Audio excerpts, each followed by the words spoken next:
Ya se ha reanudado la audiencia de primera declaración por tercer día. Aquí está lo que argumenta la defensa de Otto Pérez. Pensando que las personas son más útiles cuando están en libertad y que solamente a los verdaderamente peligrosos se les debe dejar vivir en libertad. De tal manera que estas concepciones que se han desarrollado a través de los filósofos del derecho y luego calcado en los códigos del mundo desde hace más de 200 años, se vino a calcar en el decreto 51-92 precisamente bajo los mismos principios y bajo las mismas garantías. ¿Por qué de las medidas sustitutivas, señor juez? Déjeme decirle por lo menos los principios que infunden las medidas sustitutivas o medidas de coerción en la misma forma. Se dice que como un principio de la medida sustitutiva está la utilidad y la necesidad. Si esta es útil, si esta es indispensable, necesaria, debe de aplicarse una prisión preventiva. De lo contrario, por razones de utilidad y por razones de necesidad, es más oportuno que una persona permanezca en libertad y no que vaya a la cárcel. Un segundo principio que infunde las medidas sustitutivas es la subsidiariedad. Eso significa que no es la primera ratio. Al ser subsidiaria quiere decir que hay otras muchas formas de sujetar a una persona a un proceso y no necesariamente teniéndolo en la cárcel. Especialmente cuando en esta oportunidad he escuchado al Ministerio Público y a los demás que se han pronunciado apoyando al Ministerio Público, que es para asegurar la presencia dentro de la investigación, que hay un posible peligro de fuga y que hay un posible de obstaculización a la derivación de la verdad. No lo probaron, no dicen cómo probarlo, solamente están suponiendo que puede haber peligro de fuga, solamente están suponiendo que pueden obstaculizar, pero no nos dan ningún argumento válido, probatorio, para pensar que aquello puede ser una realidad, porque solamente existe en el ámbito de la posibilidad lejana, la subsidiariedad. En tercer lugar tenemos la humanidad. Por razones de humanidad a una persona no se le manda a la cárcel, señor juez. Por razones de humanidad a una persona se le deja en ese estatus de humanismo, en ese estado pensando primero en el ser humano antes que cualquier otra cosa. Por otro lado se tienen los principios de proporcionalidad. Cuando vamos a la proporcionalidad vemos una gama de posibilidades y el artículo 264 nos dice que puede tener un arresto domiciliario, que puede tener un arresto vigilado, que puede tener una caución económica, que tiene prohibición de ir a uno u otro lugar, que usted puede hasta disponer de qué manera limita su accionar. Y dejando de último entonces la cárcel. También dice que es instrumental, propiamente instrumental, porque no tiene un fin en sí misma. La cárcel no entraña un fin, sino que nada más es un medio que puede permitir que la persona pueda venir a proceso, y eso se puede suplir a través de cualquiera de las medidas sustitutivas. Y por último, le quiero decir que la cárcel es la excepcionalidad, porque la norma general, de acuerdo a la Constitución política y de acuerdo al Código Procesal Penal, es justamente la libertad. Por esa razón, señor juez, es que le pido la libertad. Y contraviene la prisión preventiva, contraviene diciendo que es una sentencia anticipada. Cada vez que un juez dicta una prisión preventiva en contra de una persona, estamos pensando que lo está juzgando por adelantado, está pensando que va a ser culpable, está pensando que le toca tal cantidad de pena, se está adelantando a los acontecimientos, está adelantando, es una sentencia adelantada. Por otro lado, la prisión preventiva siempre ha violentado el principio de inocencia, y por eso es que se ha escrito tanto en relación al principio de inocencia, y por eso es que la Constitución lo plasma en su artículo 14, y justamente en el artículo 14 del Código Procesal Penal también se repite la garantía y el principio de la inocencia, juntamente con el artículo 12, que nadie puede ser antes encarcelado sin haber sido citado, oído y vencido en juicio. Pero además de eso, señor juez, me fundamento en la Declaración Universal de los Derechos Humanos, en el artículo 1 y numeral 1, en el Pacto Internacional de Derechos Civiles y Políticos, el artículo 14, numeral 2, y en la Convención Americana sobre Derechos Humanos, artículo 8, numeral 2. Señor juez, ¿Para qué se ha escrito tanta garantía en el ámbito internacional? Si al final con cualquier cosita van a mandar a una persona a la cárcel, bajo cualquier pretexto van a mandar a una persona a la cárcel. Precisamente por eso es que es una violación, es una forma violenta contra el principio de inocencia. Y quiero decir lo mismo que digo cada vez que me toca hacer un discurso como el presente. Señor juez, ¿para qué están plasmadas las medidas sustitutivas en el Código Procesal Penal? ¿Acaso están en lo profundo del código que aunque metamos la mano no podemos llegar a ella? ¿Acaso tenemos que bucear adentro del Código Procesal Penal para ir a lograr y rescatar las medidas sustitutivas? No, señor juez. Las medidas sustitutivas están tan a flor de piel del Código Procesal Penal que allí nada más en el artículo 264 están como una garantía para el ciudadano. Por esa razón, señor juez, no hay posibilidades del artículo 262 y 263 que hablan acerca de las formas en que no debería de darse una medida sustitutiva. Todo lo contrario, sin violentar el principio de inocencia, usted podría fácilmente otorgar una medida sustitutiva. Señor juez, quisiera aportar también algunos documentos que vienen a fortalecer la tesis que estoy llevando a cabo, ya que el Ministerio Público no ofreció absolutamente nada en su posición de cárcel. Yo sí, por el contrario, señor juez, he tenido los antecedentes penales del señor Otto Fernando Pérez Molina, nunca ha tenido antecedentes penales. Acompaño también los antecedentes policíacos de la misma persona que nunca ha estado detenido. Acompaño también, señor juez, el estatus de su vivienda en Colonia Vista Hermosa, zona 19, lugar donde podrá ser ubicado. También, señor juez, tengo aquí de la subdirección migratoria de la Dirección General de Migración de Guatemala, en donde en los últimos meses tampoco ha salido del país porque no tenía ninguna intención de salir del país ni abstenerse de la ley. Y entrego a usted, señor juez, 3 pasaportes con los que generalmente viaja, para que usted tenga la certeza de que no va a ausentarse del país. Un pasaporte de carácter ordinario que está vencido y 2 pasaportes de carácter diplomático, los cuales pertenecen al señor Otto Fernando Pérez Molina. Los pongo a su disposición para que usted vea la necesidad de no enviarlo a prisión preventiva, sino todo lo contrario, otorgarle el beneficio de una medida sustitutiva.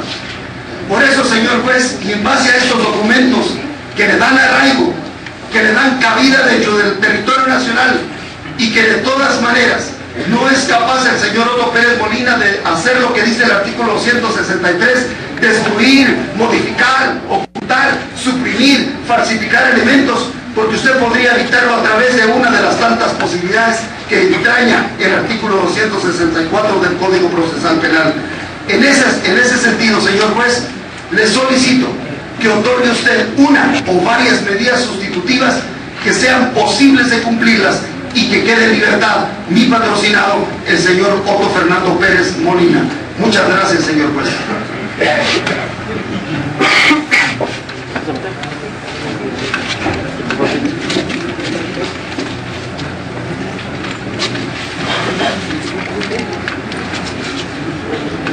Dentro de la audiencia correspondiente y después de haber dictado el auto de procesamiento como corresponde, se le dio intervención al Ministerio Público para que se pronunciara de conformidad con el artículo 82 de la Ley de Código Procesal Penal con relación a argumentar y demostrar con relación a la medida de coerción. En el presente caso quisiera dejar constancia que el Ministerio Público, después de hacer un razonamiento, solicitó en virtud de que considera que existe tanto peligro de fuga como peligro de obstaculización a la divulgación de la verdad, resaltando más en el peligro de obstaculización, razón por la cual solicita que se dicte el auto de prisión preventiva en contra del señor.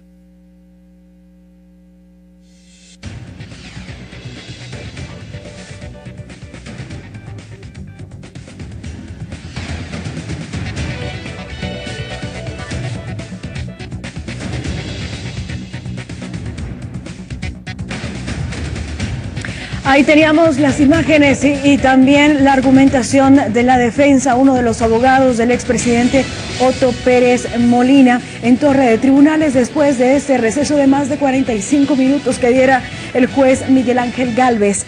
Vamos a volver con esta transmisión, la audiencia en directo a través de la pantalla de Aztecahuate. Al derecho que el hombre o la persona es libre por naturaleza.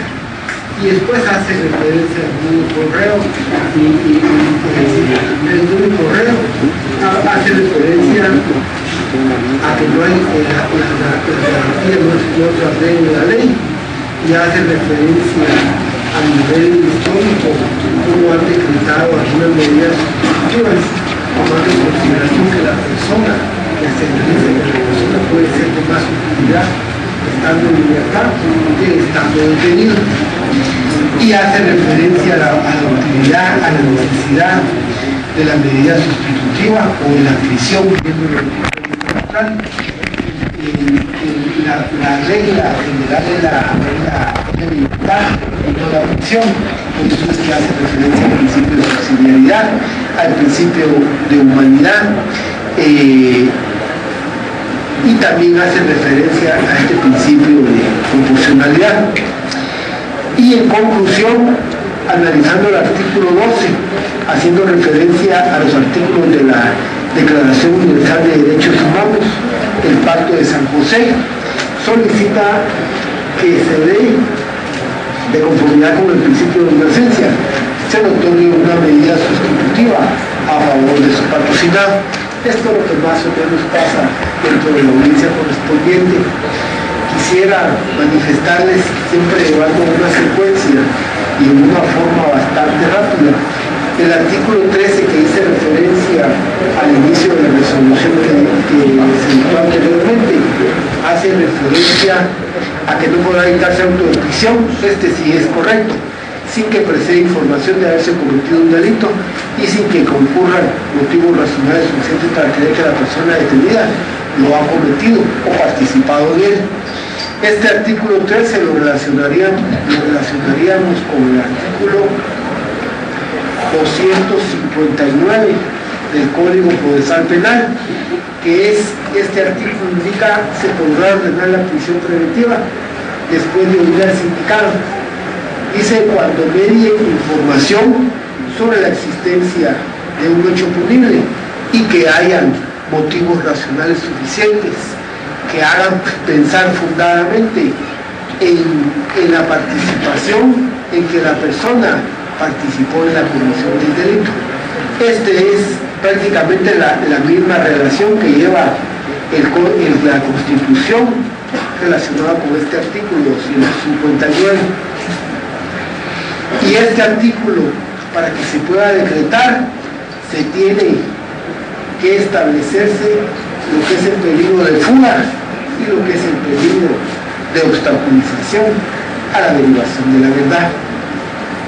En el presente caso, pues, este peligro de fuga, si bien es valedero, es importante hacer referencia, siempre he pensado que la fuga, cuando una persona es ligada al proceso y se le decreta una medida sustitutiva y la persona con medidas sustitutivas se sustrae de estar en el país para que se pueda proceder con el proceso de referencia, lo que está pasando es que el proceso se queda parado y se va a continuar hasta que la persona es detenida o comparezca al proceso.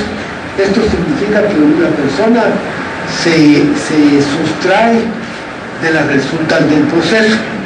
Si bien es valedero e importante hacer referencia, yo siempre he hecho referencia y he resaltado más el peligro de obstaculización a la averiguación de la verdad. ¿Por qué razón? Porque uno de los problemas, y por supuesto no es problema, pero la esencia del proceso es que este proceso lo que busca es reconstruir el pasado. El Ministerio Público hizo referencia que en el mes de marzo tuvo conocimiento de la comisión de uno o varios delitos. En el mes de mayo hizo referencia con relación a una escucha, la 220, que es prácticamente el periodo que el Ministerio Público está señalando,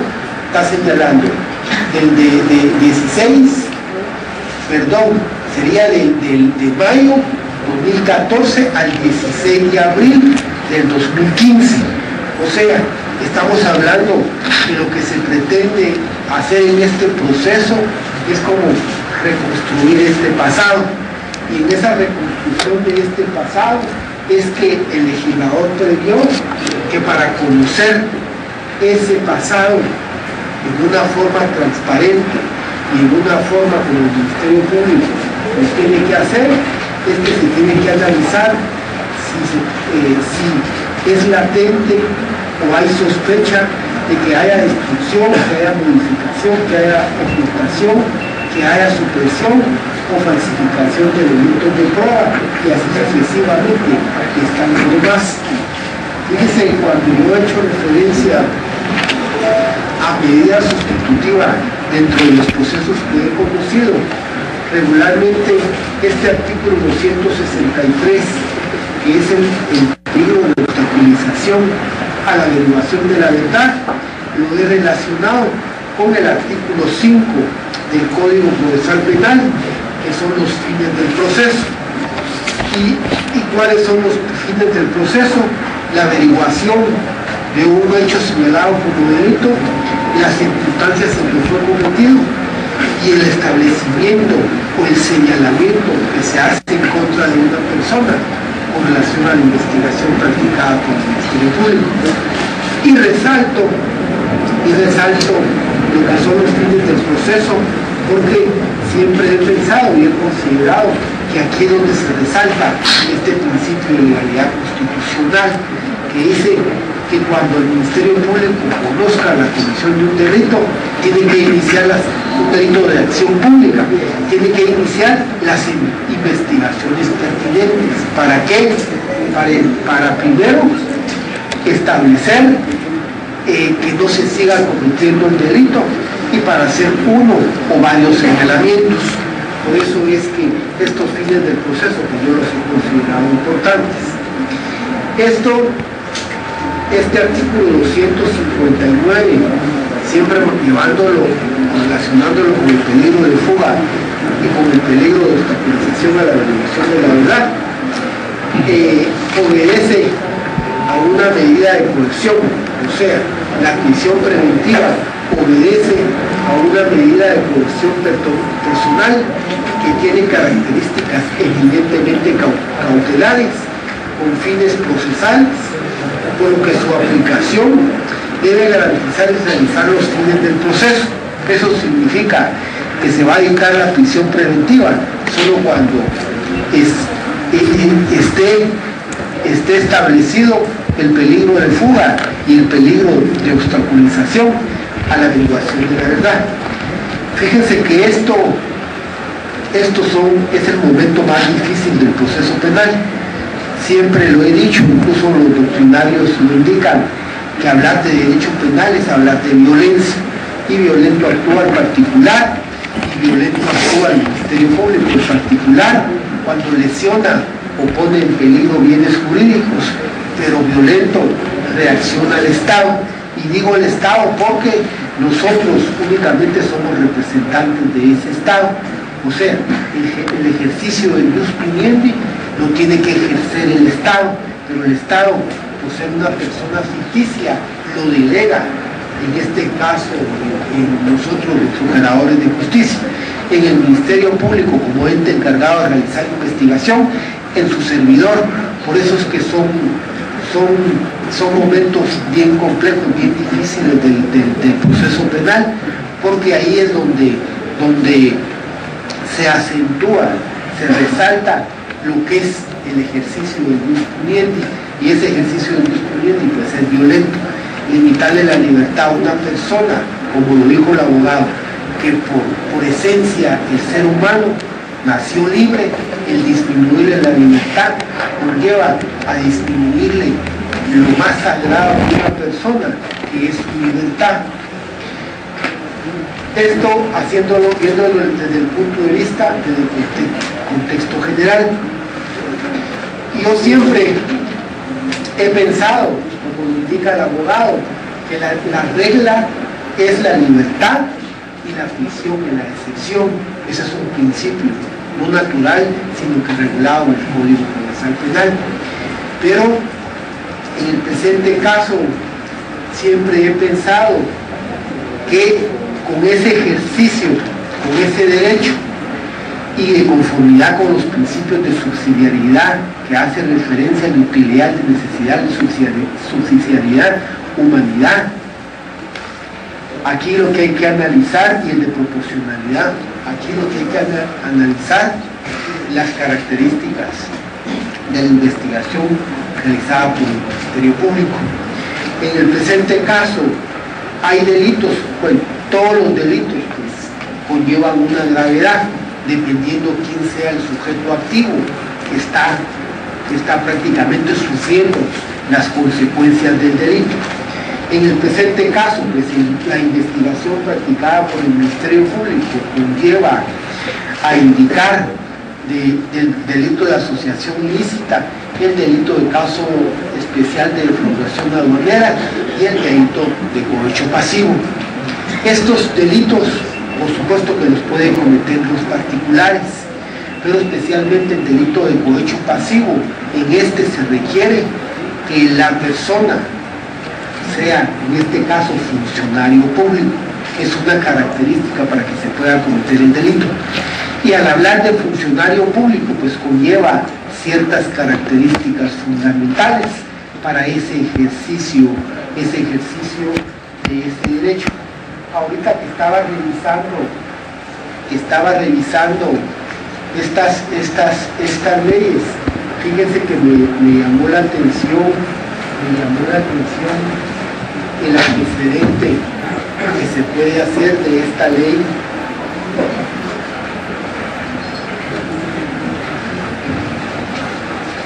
De la ley contra la defraudación y el contrabando aduanero. Fíjense que considerando esta ley indica que el gobierno de la República de Guatemala, esta ley es del año de 1990 y estaba el presidente, el que está firmando es Marco Antonio Larrón Castillo,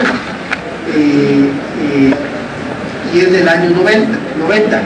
Fíjese que dice que el gobierno de la República de Guatemala ha adoptado disposiciones tendientes a la reestructuración y perfeccionamiento del sistema aduanero del país, siendo indispensable para completarlas y emitir las medidas que permitan el control efectivo del contrabando y defraudación en el rango aduanero, así como combatir eficazmente la corrupción que durante años se ha agudizado en la internación y ingreso de mercaderías al efecto de que las mismas ingresen por las vías legalmente establecidas y se cancelen los tributos correspondientes. Esta ley, que es del 90, para el 2000 son 10 años, para el 2010 son 20 años, para el 2005 son 5 años, 25 años. Y si pudiéramos hacer alguna reflexión en este momento, ¿será que a los 25 años hemos cumplido con este considerando tan importante? Y es que uno de los problemas que se tienen que analizar con relación a decretar una medida sustitutiva es con relación al peligro de obstaculización, que es el que resalto, destruir, modificar, ocultar o suprimir, practicar elementos de prueba. En el presente caso, el Ministerio Público está realizando una investigación que prácticamente conlleva que el perjuicio lo sufrió todos los ciudadanos de Guatemala. En el presente caso existe otro decreto, que es el decreto 89-2002, que es la ley de probidad y responsabilidad de funcionarios y empleados públicos. Y esta ley, fíjense que en el considerando 2 dice que en los acuerdos de paz sobre los aspectos socioeconómicos y situación agraria, el fortalecimiento del poder civil y función del ejército de una sociedad democrática del Estado de Guatemala, asumió el compromiso de reformar, fortalecer y modernizar la gestión pública en procura de un manejo transparente y absolutamente honrado en el uso de los recursos públicos, como condición para lograr que las funciones de la administración pública tengan la capacidad de cumplir con el supremo deber impuesto al Estado de Guatemala por la Constitución de la República de Guatemala, que es garantizar a los habitantes del país el bien común. Y entre los objetos, dice, la presente ley tiene por objeto crear normas y procedimientos para transparentar el ejercicio de la administración pública y asegurar la observancia estricta de los preceptos constitucionales y legales en el ejercicio de las funciones públicas estatales, evitar el desvío de los recursos, bienes, fondos y valores públicos en perjuicio de los intereses del Estado, establecer los mecanismos de control patrimonial de los funcionarios y empleados públicos durante el ejercicio de sus cargos y prevenir el aprovechamiento personal o cualquier forma del enriquecimiento ilícito de las personas al servicio del Estado y de las otras personas individuales jurídicas que manejen, administren, custodien, recauden o inviertan fondos o valores públicos, determinando la responsabilidad que incurran. Y después pues habla de los sujetos responsables de los bienes tutelados, y después habla del principio de probidad y lo que son las funciones públicas, y concluye con el artículo 10, que habla de la responsabilidad penal. Y se genera responsabilidad penal la decisión, resolución, acción o omisión realizada por las personas a que se refiere el inciso 4, como se refiere a los funcionarios públicos de esta ley, y que en conformidad con la ley penal vigente constituyan delitos o faltas. Esto lo indico porque la investigación que está practicando por el Ministerio Público conlleva situaciones bastante complejas. El Ministerio Público hace referencia, y su servidor también, cuando dictó la resolución, hizo referencia a una estructura que es una estructura de un todo y que se separó de una estructura interna y una estructura externa. ¿Cuál era el objeto? ¿Cuál era el fundamento de esta estructura externa? Era prácticamente reunirse un grupo de personas. ¿Para qué? Para limitarle que ingresen los recursos al Estado de Guatemala, y como consecuencia ese ingreso no es un ingreso total, porque en todo caso se puede aprovechar personas particulares prácticamente de parte de ese ingreso, de ese dinero que prácticamente es del Estado de Guatemala. Esto por un lado.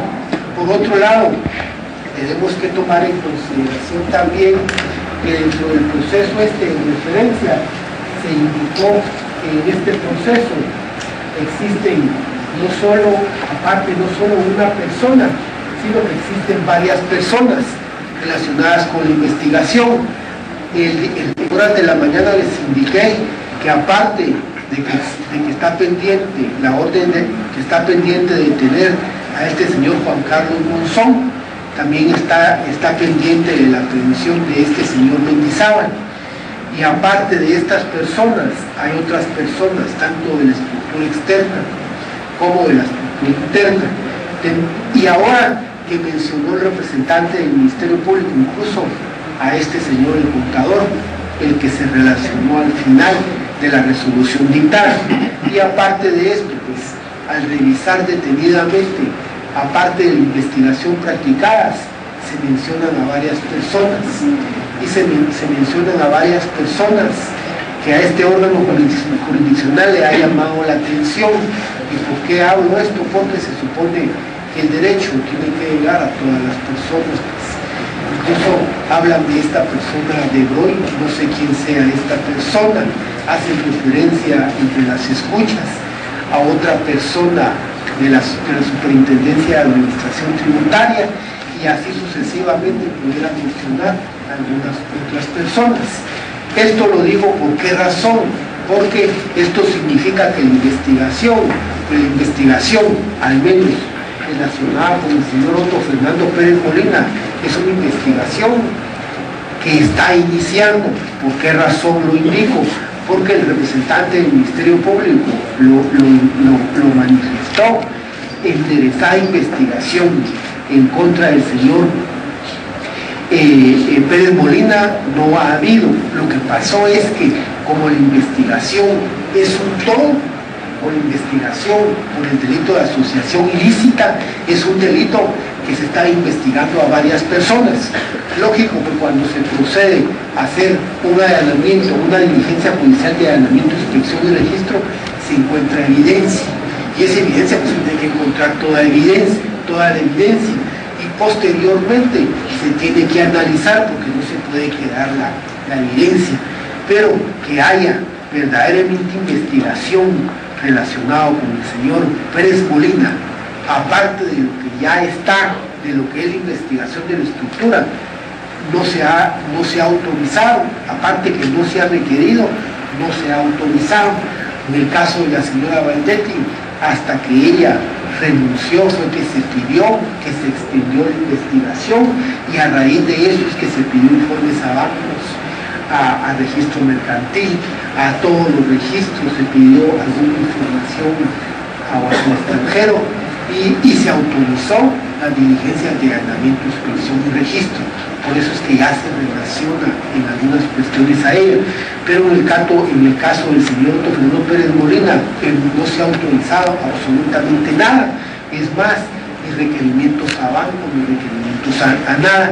Entonces la investigación, prácticamente la imputación por parte del Ministerio Público y el razonamiento se hace únicamente todo lo relacionado con las demás personas en su momento procesal fueron investigadas por el Ministerio Público, y a raíz de eso es que el Ministerio Público en el presente momento que está requirió el auto de procesamiento y ahora el auto de prisión preventiva.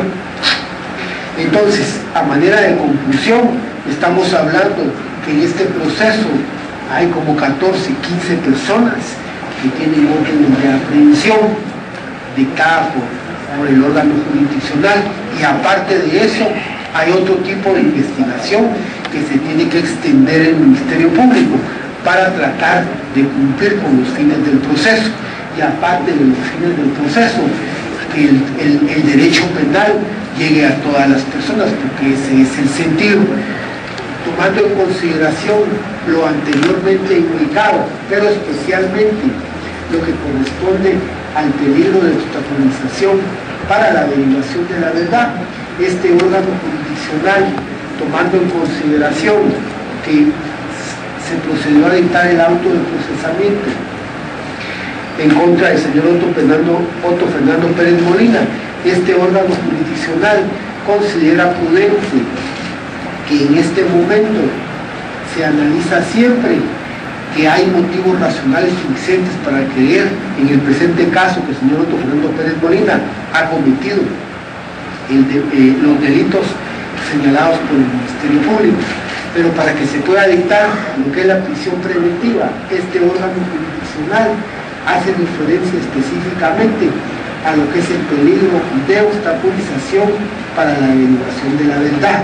Y ahí se concluye, tomando en consideración que hay de 14 a 15 personas que están pendientes de que se ejecute la orden de aprehensión. Aparte de eso, hay otras personas que entiendo que el Ministerio Público se va a extender para garantizar las resultas del proceso, pero especialmente para que no vaya a haber modificación, no va a haber ocultación, no vaya a suprimirse o se va a justificar elementos de prueba.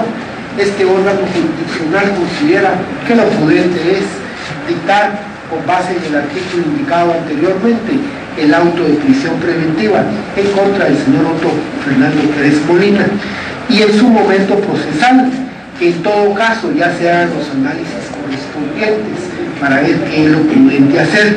Pero de momento, a criterio del órgano jurisdiccional, existe el peligro de obstaculización a la averiguación de la verdad. Esto conllevaría en determinado momento a que esto de destruir, modificar o ocultar conlleva al cargo, en todo caso, que el señor Otto Fernando Pérez Molina, pues, actualmente, que el señor tuvo, tomando en consideración que fue presidente de la República de Guatemala, y eso le permitiría en todo caso limitar, obstaculizar, ocultar, suprimir e influir en otras personas.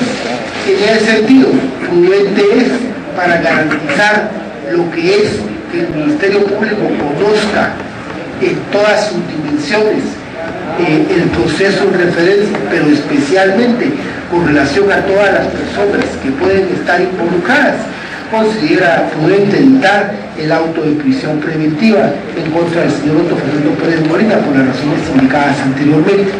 Con base al requerimiento planteado por el abogado en el sentido que se decrete una medida sustitutiva en no lugar, en virtud que este órgano jurisdiccional considera que de momento es evidente o existe temor de que haya peligro de obstaculización a la averiguación de la verdad, que en el presente caso lo prudente es que mejor se continúe con la investigación y se trate de garantizar al máximo que no va a haber ninguna limitación para conocer la verdad dentro del proceso de referencia. Con eso se dice no da lugar a decretar una medida sustitutiva. En el presente caso quisiera dejar constancia que el abogado puso a la vista este órgano jurisdiccional algunos documentos con los cuales se está acreditando el arraigo y asimismo pone a la vista este órgano jurisdiccional 2 pasaportes, un ordinario y 2 diplomáticos, para que en todo caso se le pudiera limitar el ejercicio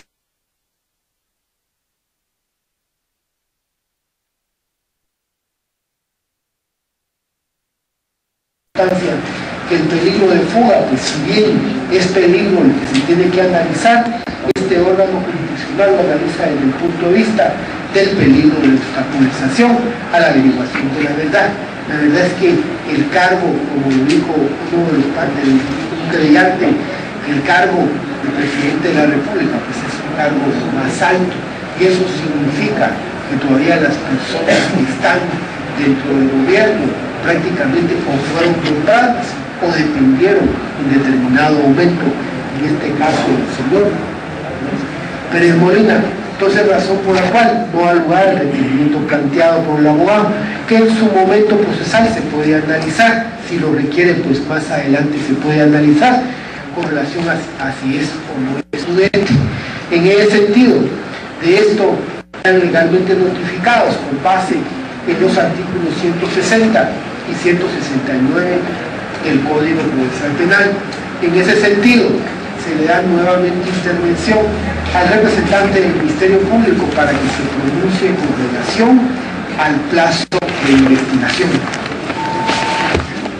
Muchas gracias, su señoría. Efectivamente, sería el numeral 6 del artículo 82 el que hace referencia a pronunciarse sobre el plazo razonable para la investigación. Hago esta acotación, señor juez, porque la norma indicada señala plazo razonable, es decir, no es cualquier plazo, sino un plazo que sea razonable de acuerdo a la necesidad de la investigación. Si tomamos en consideración, su señoría, el artículo 82 que ha regido el lineamiento de esta audiencia, que ya es el tercer día, es importante destacar que este artículo 82 es una reforma del decreto 18/2010 que entró en vigencia, si no estoy mal, en mayo del año 2010. Hablo de esta reforma porque debemos de entender, señor juez, que en el presente caso se están persiguiendo penalmente 3 tipos de delitos distintos.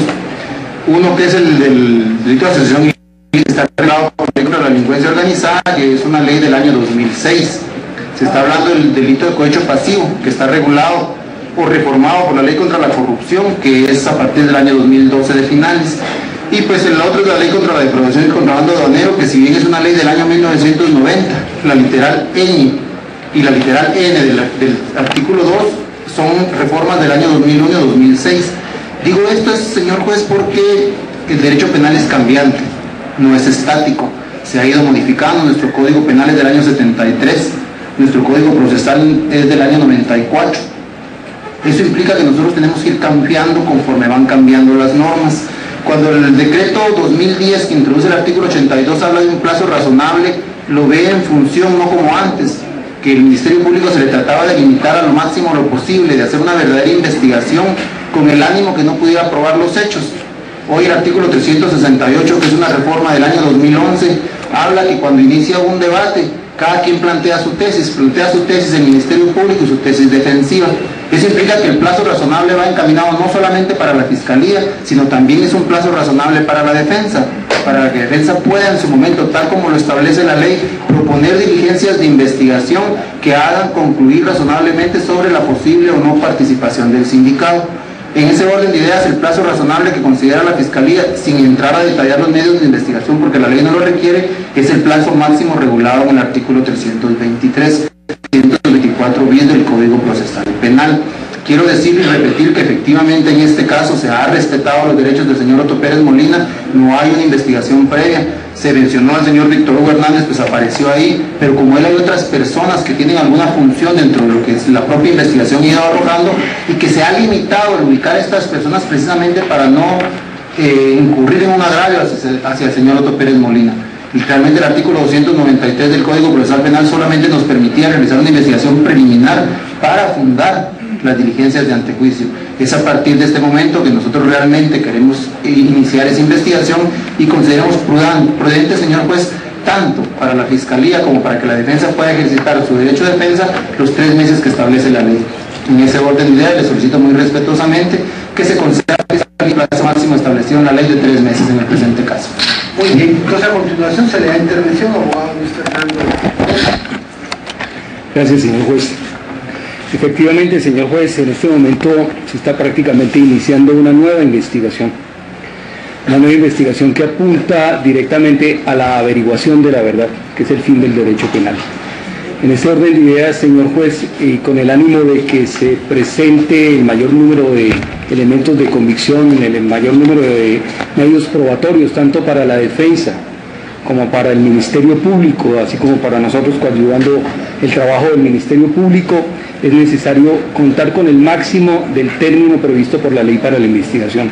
Repito, es un término escaso, corto. Con el debido respeto, el señor vicepresidente no es la única persona vinculada en este caso. Estamos hablando de una investigación supremamente compleja. Estamos hablando de una estructura criminal donde hay más de 50 personas vinculadas. Deberán entender que es un trabajo exigente, exiguo, profundo. No se puede salir con cualquier tipo de acusación frente al señor expresidente en caso de que se diera.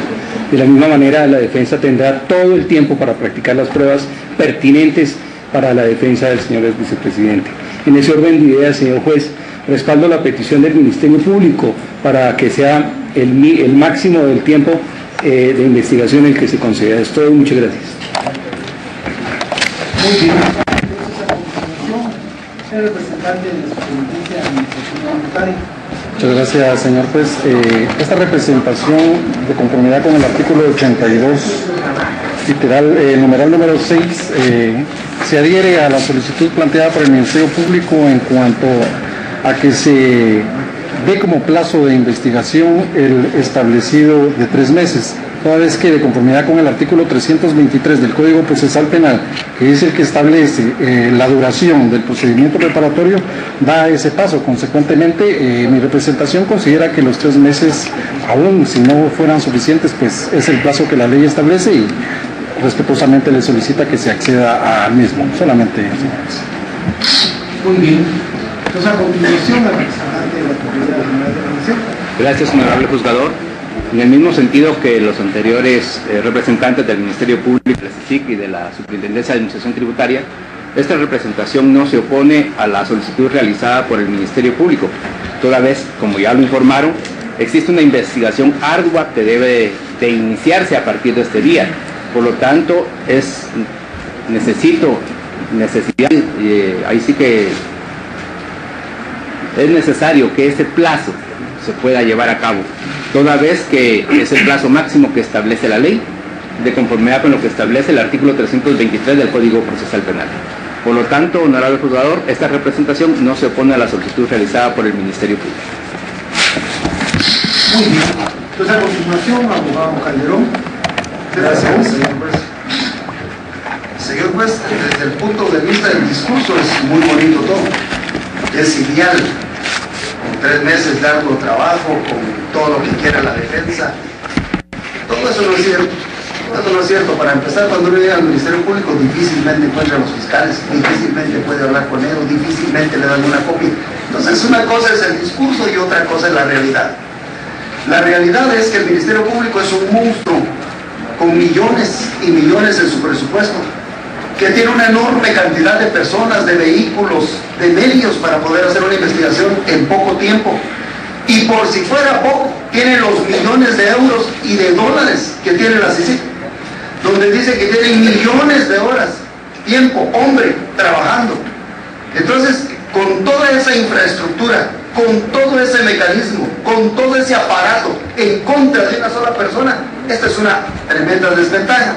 Pero como la ley les favorece hacer eso y lo pueden hacer, entonces hay que mediar, hay que poner un tiempo que sea ecuánime.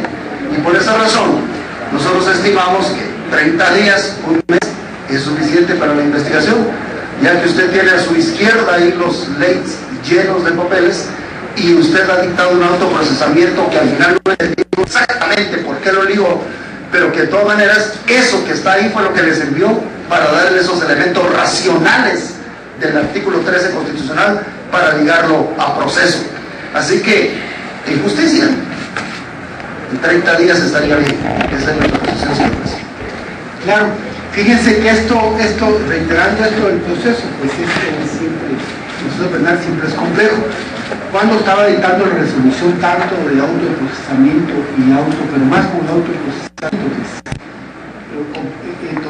reparé en que se quedaba extrañado y que hablaba con su abogado. Fue cuando dije que lástima que no había contestado las preguntas, porque eso nos hubiera permitido, en todo caso, explicarnos algunas cuestiones que en determinado momento pues, pueden ser razonables, pero para que se pueda hacer eso, únicamente con que necesitamos medios de investigación. El problema es pensando, imagínense 30 días para una investigación, es imposible. Una investigación de esta naturaleza es imposible. Solo conseguir información a los bancos, usualmente se les pide, se les da, se les requieren, se emplazan a los bancos 8, 10, 15 días, dependiendo de la información.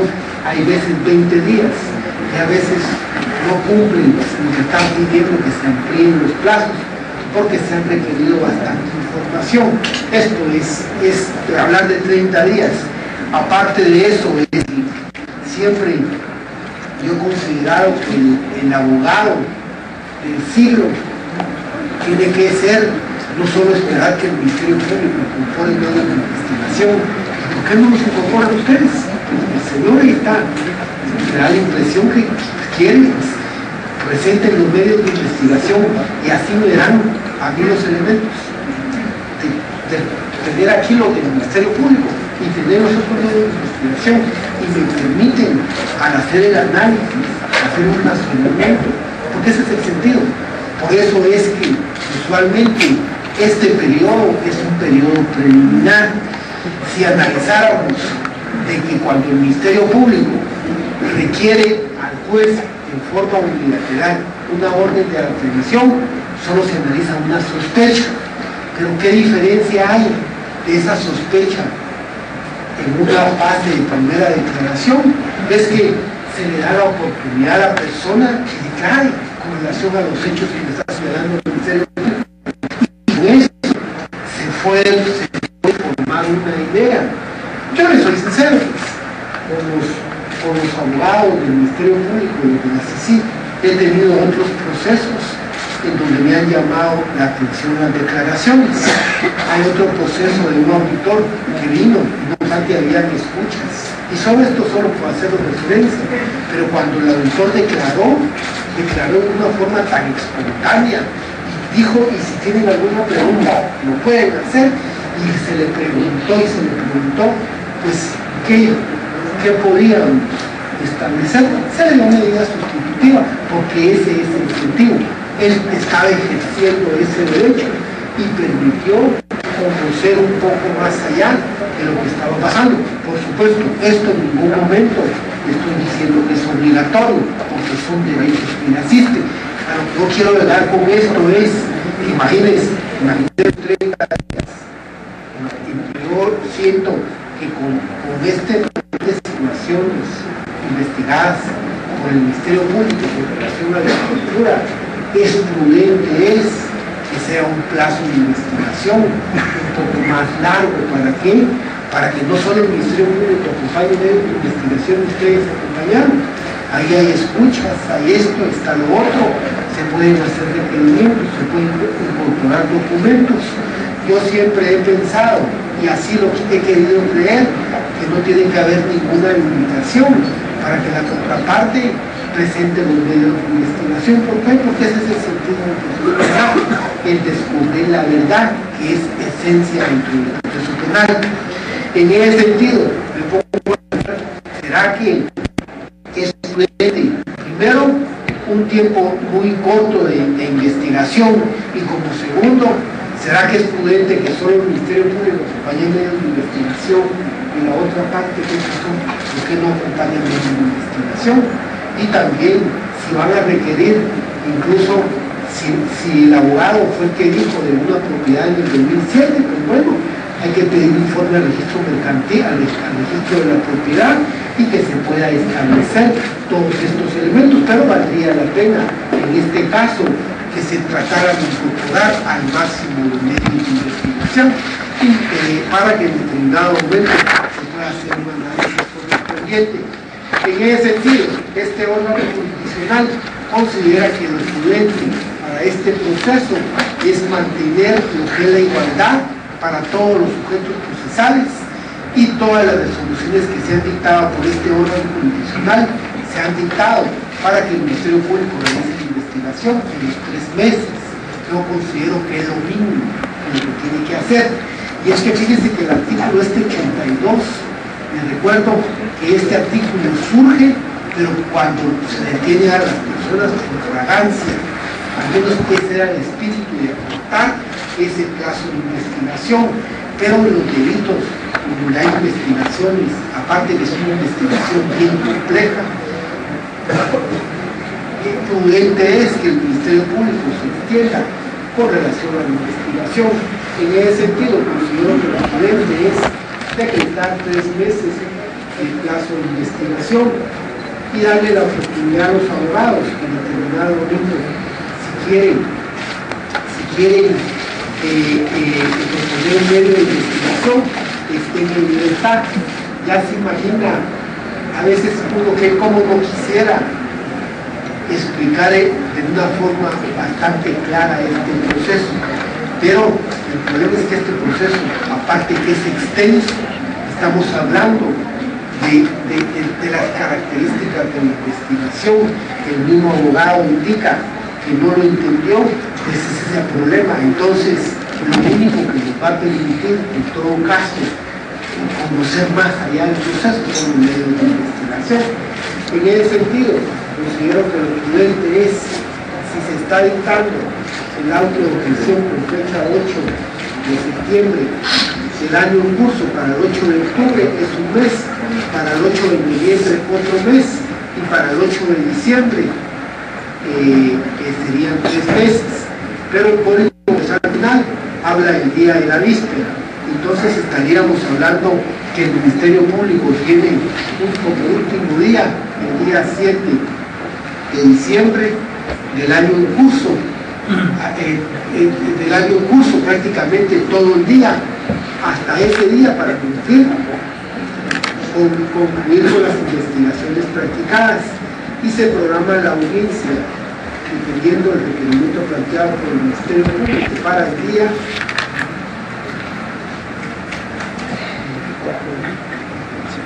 el día lunes 21 de diciembre del año en curso a las 9 horas. Entonces el último día que tiene el Ministerio Público sería el 7 de diciembre del año en curso, y la audiencia se programa para el día 21 de diciembre del 2015 a las 9 horas. Y reiterándole, en ningún momento se está prejuzgando de responsabilidad, únicamente en el presente caso es prudente que se continúe con la investigación, e invitando a los abogados en este caso el señor Otto Fernando Pérez Molina, que pueden incorporar los medios de investigación que considere que sea prudente, para que en determinado momento se pueda hacer un análisis, cuando tenga que o revisarse o entrar a conocer una fase intermedia. En ese sentido, y le voy a solicitar al abogado posteriormente que pase los documentos. Y en ese sentido, cuando son las 15 horas con 30 minutos y no habiendo nada más que hacer constar, se termina la presente audiencia, dejando constancia que quedan legalmente notificados con base en los artículos 160 y 169 del Código Procesal Penal. Y para concluir, en este caso, el señor Otto Fernando Pérez Molina queda en la misma situación, o sea, donde está, ahí donde está, sin ningún problema, solo queda con prisión preventiva, y recordando que en su momento procesal que el peligro de los pacientes. Entonces, con esto les deseo feliz tarde, mucho gusto saludar.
Es así como ya ha dicho el juez Miguel Ángel Gálvez que el expresidente de la República, Otto Fernando Pérez Molina, va a prisión este 8 de septiembre de 2015 por considerar que existe peligro a la obstrucción a la verdad. El juez envía a prisión preventiva al expresidente. Él considera que existe peligro a la obstrucción, totalmente peligro, es lo que ellos han dicho, a pesar de que los abogados defensores del presidente Otto Pérez Molina estaban buscando una medida sustitutiva. Él fue claro a decirles que al existir este peligro a la obstrucción de la verdad, pues no pueden aceptar lo que estaba solicitando el abogado defensor.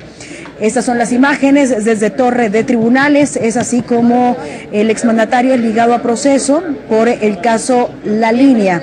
Le hemos llevado a usted esta transmisión continua desde la mañana de lo que estaba sucediendo en Torre de Tribunales. Han pedido 3 meses, son como lo dicta la ley. El Ministerio Público solicitó estos 3 meses para presentar pruebas contra Pérez Molina. En cambio, el abogado defensor pide que sea uno es el que estaban solicitando, y fue así como el juez le denegó totalmente que fuera 1 mes. Ya lo decía que la ley dictaba 3 meses. Hasta aquí llegamos con la transmisión. Bueno, vamos a escuchar qué es lo que dice el presidente Molina en este momento a los medios de comunicación.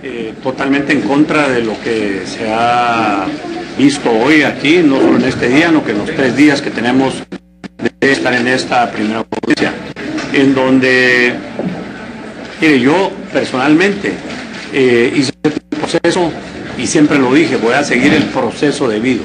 Es decir, esperamos y confiamos en las instituciones para que cada quien haga lo que le corresponde.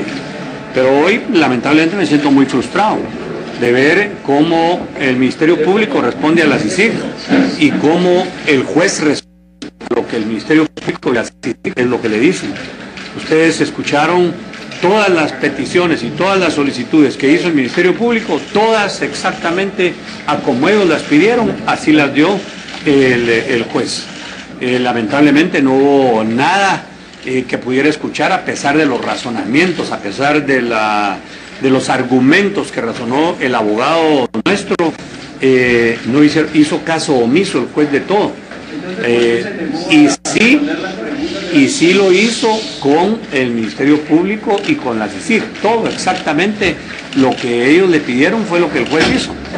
Trató de de darle vuelta y de querer armar una gran cuestión, pero al final, como lo dijo el abogado, yo personalmente no entiendo por qué estoy ligado a proceso ni por qué estoy en prisión preventiva.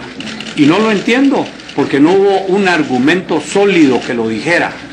En ninguno de los 3 delitos que él está imputando, en ninguno de los 3 hay ni una sola prueba, algo sólido que pudiera decir, bueno, por esto es que lo están ligando a proceso. Pero ustedes lo pudieron escuchar, porque estuvieron presentes en toda la audiencia de los 3 días, y en ninguno, solo de pláticas de terceros, pláticas de otras personas, referencias de otras personas, referencias de otras cosas, pero algo que efectivamente estuviera haciendo yo directamente, en donde estuviera ordenando algo, diciendo algo, no lo vimos nunca.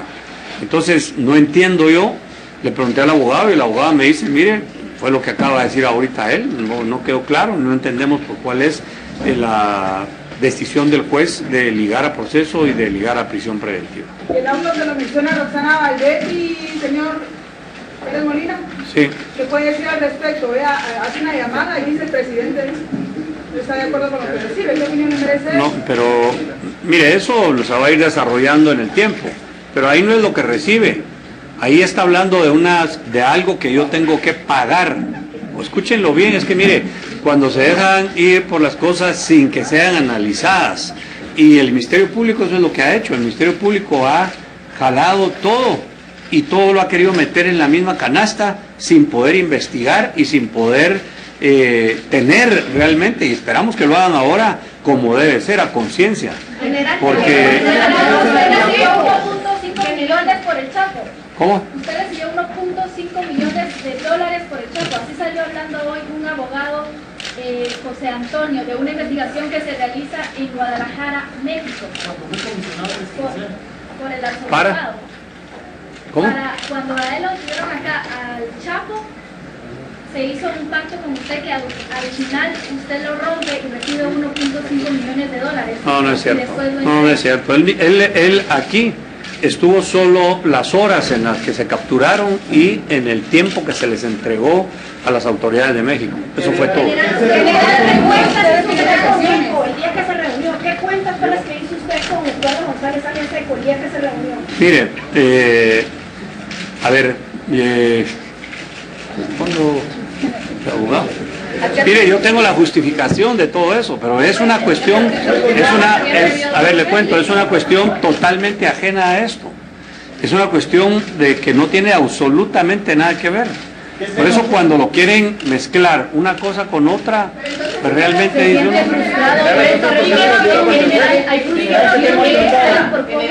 ¿La justicia le ha pagado hoy? Sí, por supuesto. Mire, tengo frustración, no solo por hoy. ¿Sabe qué? Es una frustración que comenzó cuando la Corte Suprema de Justicia traslada al Congreso desde el primer antejuicio lavándose las manos sin ni siquiera entrar a conocer a fondo. Y luego en el Congreso de la República pues uno entiende por qué es más político, pero el Congreso de la República, la Comisión Pesquisidora ni siquiera se tomó el tiempo, más bien hicieron un show político aprovechándose de la época de campaña. Y hoy lo que venimos a ver aquí, en donde yo esperaba ver de verdad más seriedad, los argumentos, las pruebas y todo lo que pudieran ligarlo a proceso, resulta que no están, y sin embargo lo ligan a proceso y encima de eso lo dejan en prisión preventiva.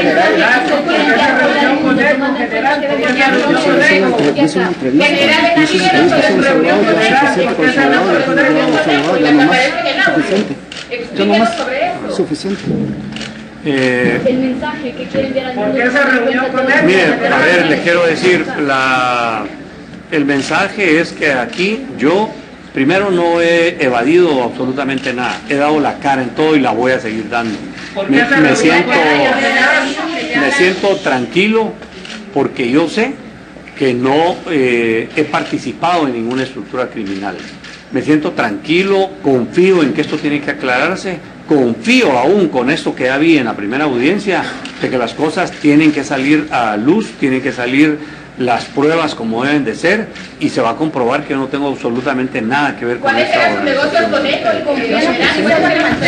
No, mire, no, ningún negocio. Y a ver, lo voy a decir porque no sé qué dice el abogado, pero le voy a decir, mire, él lo que tenía es una empresa que daba asesoramiento de auditorías y asesoramiento financiero. Y lo que estaba revisando yo era una empresa, la empresa que sale, además que están aquí, que no las estamos escondiendo. Quería revisar cómo estaban las cuentas, las auditorías, cuánto se estaba pagando de ISR, cómo estaban todas las cuestiones. Y por eso es que cuando usted oye el nexo que le hacen al día siguiente, cuando la vicepresidenta le habla, le dice, porque estaban discutiendo si era entre el 26% del ISR o el 6%. Y por eso es que se habla de que se le está pagando de más, le quieren cobrar de más. Pero ahí no están hablando de que ellos me van a pagar a mí. Ahí estamos hablando de que soy yo el que tengo que pagar. Y era eso. No, la empresa es la empresa producida, es la empresa en donde están las propiedades que yo tengo, ¿no? Así que eso, muchas gracias. No, para nada. Para nada. ¿Cómo? Mire, yo lo que le puedo decir es que con lo que he visto hoy en esta primera audiencia, no solo me voy desconcertado, me voy frustrado, le puedo decir yo. Imagínense, eso le pasa a alguien que renunció a la presidencia de la República. ¿Qué le puede pasar a cualquier guatemalteco? ¿Qué le puede pasar a un guatemalteco que venga a enfrentar una justicia de esta clase, en donde realmente vemos el temor que le tienen a la CICIG, que realmente los que están llevando aquí las cosas no es el Ministerio Público, no es la Fiscal General, no son los fiscales? El que está llevando aquí todo es la presión que tiene la CICIG, que obviamente tiene respaldos y responde a otros intereses, incluso internacionales, pero no a los intereses nacionales. Aquí nosotros lo que queremos es ver que los procesos se ven como deben de ser, que hayan jueces independientes, que hayan cortes independientes, pero si hay cortes amedrentadas, si hay jueces amedrentados por la presión que les ejerce la CICIG como un ente supranacional, eso verdaderamente es una frustración. Se lo digo, me está pasando a mí, se lo digo que me está pasando a mí como presidente. ¿Qué le puede pasar a cualquier otro gobierno? Gracias, joven, agradezco. Esas eran las palabras del expresidente Otto Fernando Pérez Molina después de escuchar cuál es la resolución definitiva del juez Miguel Ángel Gálvez. La próxima audiencia de Pérez Molina será hasta diciembre. Él va directamente a la cárcel. Nos despedimos, gracias por la sintonía. Hemos estado transmitiendo lo que ha sucedido en este tercer día y último de la audiencia de primera declaración. El juez Miguel Ángel Gálvez dictó la prisión a el exmandatario Otto Pérez Molina. Hasta aquí vamos con la información. Recuerde estar atento a los avances de noticias durante la tarde y por supuesto también el noticiero de las 8 de la noche.